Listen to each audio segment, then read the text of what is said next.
आई थी। तो फिर मैं क्या करूं? मैंने कौन सा फूल फेंकने थे तुम्हारी माँ पर? बात तो सुनो, माँ कह रही थी कि परसों शादी है मेरी बहन की, और वो कह रही थी कि मैं कालू को लेकर अपने साथ जरूर आऊं। चले जाएंगे, हमने कौन सा वहाँ पर कोई काम करना है। चलो, एक दिन का दाना पानी तो मिलेगा फ्री में। लेकिन माँ कुछ और भी कह रही थी। गौरी, तुम सब एक साथ ही बता दो कि तुम्हारी माँ क्या कह रही थी। तो मेरी माँ कह रही थी कि कालू को मेरा संदेश दे देना कि दूल्हा और उसकी माँ ही आएंगी मेरी बहन को बिहाने। बस तुम उन दोनों के भोजन का बंदोबस्त कर देना। क्या तुम्हारी माँ ने मेरे ज़िम्मे भोजन लगा दिया? मैं तो खुद का भोजन नहीं ढूंढ पाता, अब मैं उनके लिए भोजन कहाँ से लाऊंगा? कालू जी प्लीज, मैंने माँ से वादा कर लिया है, क्या तुम मेरे लिए इतना भी नहीं कर सकते? ठीक है गौरी, अगर तुम इतनी जिद कर ही रही हो तो ये बात तो माननी ही पड़ेगी। मेरा सुंदर पति कालू कितना अच्छा है। अगली सुबह कालू कौवा भोजन की खोज में निकल जाता है। वो क्या जानता था कि दाना कहाँ से मिलेगा, क्योंकि उसने कभी दाना नहीं ढूंढा था। वो रानू चिड़िया के पास जाता है। क्या हुआ कालू भैया, आज इतनी सुबह सुबह क्यों आना हुआ? चिड़िया बहन, ये रिश्ते निभाना भी कितना मुश्किल काम है। क्या हुआ कालू, क्यों इतने दुखी हो, और क्या हुआ तुम्हारे रिश्तों को? कुछ नहीं, मेरी साली की शादी है। गौरी की माँ आई थी मेरे घर, जो भी घर में पड़ा था सब कुछ खा गई और जाते हुए मेरे ज़िम्मे और उसकी माँ का भोजन भी लगा गई। कालू भैया कोई बात नहीं, ऐसे मुश्किल समय में अपने ही तो काम आते हैं। और वो कौन सा 2-3 दिन रहेंगे, आएंगे और तुम्हारी साली को ब्याह कर ले जाएंगे। चिड़िया, खुशी गमी में अपने ही काम आते हैं, ये बात तुमने ठीक कही। इसलिए तो मैं सारा जंगल छोड़कर तुम्हारे पास आया हूँ। तुम मुझे कुछ दाने दे दो, बाकी मैं कुछ कर लूँगा। ठीक है कालू, मेरे पास ये कुछ दाने हैं, तुम ले जाओ, मैं और दाना ढूंढ लूंगी। तुम्हारा बहुत बहुत धन्यवाद, मुझे पता था तुम मेरी इज्जत जरूर रखोगी।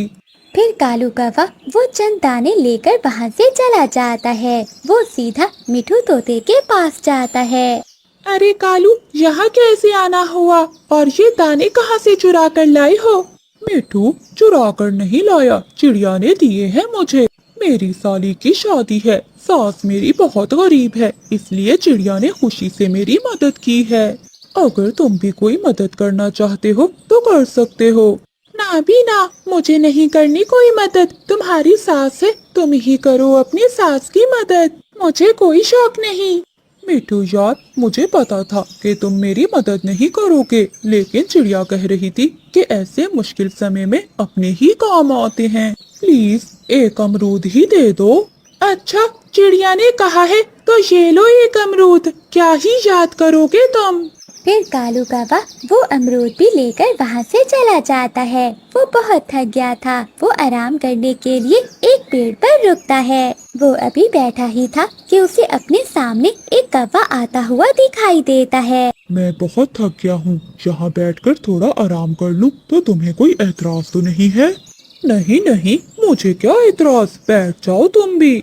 अच्छा, इस पोटली में क्या है तुम्हारे पास? इस पोटली में अमरूद और दाने हैं, मेरी साली की शादी है, वहीं लेकर जाने हैं मुझे।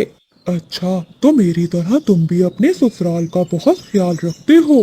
अच्छा, और तुम्हारे पास ये पोटली में क्या है? यार काफे, मैं तो बहुत थक गया हूँ, चावल है इस पोटली में, मेरी पत्नी ने दिए थे अपने मायके वालों के लिए, लेकिन सफर बहुत है, अब मैं थक गया हूँ ये पोटली उठा उठा कर। अब मैं सोच रहा हूँ क्यों ना ये चावल किसी को दे दूँ। क्या कावे, ये इतने सारे चावल क्या तुम किसी को मुफ्त में दे दोगे? हाँ यार, उठाए जाते अब ये चावल, अगर तुम्हें इसकी जरूरत है तो ये चावल की पोटली तुम रख लो। ये सुनते ही कालू कौवे के मुंह में पानी आ जाता है और वो लालच में आ जाता है। बात तो तुम ठीक कर रहे हो, सफर ज्यादा है तो तुम कैसे इतना बोझ उठा कर जा सकते हो। लाओ, ये चावल की पोटली तुम मुझे ही दे दो। ठीक है यार, मेरी ये पोटली तुम रख लो और अपनी पोटली मुझे दे दो। वैसे भी तुम्हारी पोटली में एक ही तो अमरूद है, अगर मुझे भूख लगेगी तो मैं रास्ते में खा लूंगा। कालू कौवे को ये सौदा बहुत अच्छा लगता है। फिर वो अपनी पोटली उसे दे देता है। वो कौवा कालू की पोटली लेकर वहाँ से चला जाता है। कालू कौवा भी खुशी खुशी वो चावलों से भरी हुई पोटली लेकर घर जाता है। गौरी, देखो आज तुम बहुत खुश हो जाओगी। देखो मैं क्या लाया हूँ। कालू, ये क्या है? ये तो बहुत भारी है। गौरी, इस पोटली में है चावल। इतने सारे चावल, मुझे तो अपनी आंखों पर विश्वास नहीं हो रहा।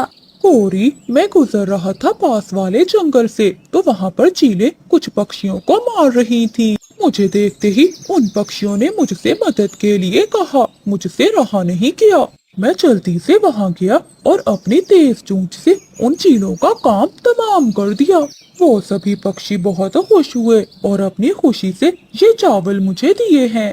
अरे वाह कालू, तुम तो बहुत बहादुर हो। अच्छा गौरी, अब थोड़े से चावल मुझे भी निकाल दो।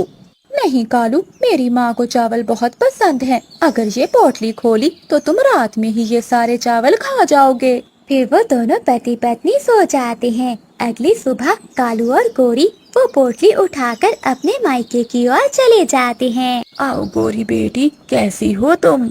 माँ, मैं ठीक हूँ। बेटी, इस पोटली में क्या है?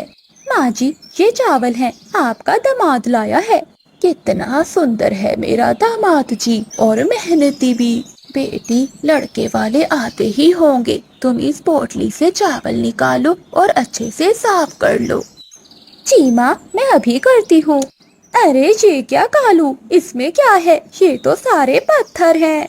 गौरी, ये कैसे हुआ? कालू, मुझे लगता है तुम्हें तुमसे भी बड़ा चोर मिल गया है। गौरी की माँ ये सब देखकर बहुत परेशान हो जाती है। गौरी बेटी, अब तो वो आने ही वाले होंगे। ये चंद दाने चनों के पड़े हैं, बहुत सख्त हैं। तुम इन्हें पानी में भिगो दो। कालू काका मन ही मन में बहुत शर्मिंदा हो रहा था। ऐसे ही मेहमान भी आ जाते हैं। कालू जी, अब तुम ज्यादा परेशान ना हो। आ जाओ, मेहमान आ गए हैं। माँ बुला रही है तुम्हें, आकर मिल लो उन्हें। फिर कालू कौवा जैसे ही अंदर जाता है तो ये देखकर चौंक जाता है। ये तो वही कौवा था जो उसे ठग कर ले गया था। वो कौवा कालू को देखकर दूसरी तरफ मुंह कर लेता है। कालू कौवा उस कौवे के पास जाता है और उसके कान में कहता है,